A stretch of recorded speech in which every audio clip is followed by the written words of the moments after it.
وهنشوح الصدوق بالمنظر ده مع الثوم. هنبتدي نحط معاه الخضار حبة حبة.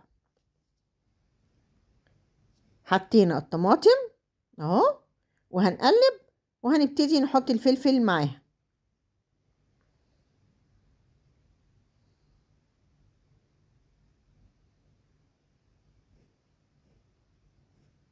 بصوا هنا حطينا الطماطم، هنحط معاها معلقة من الصلصة.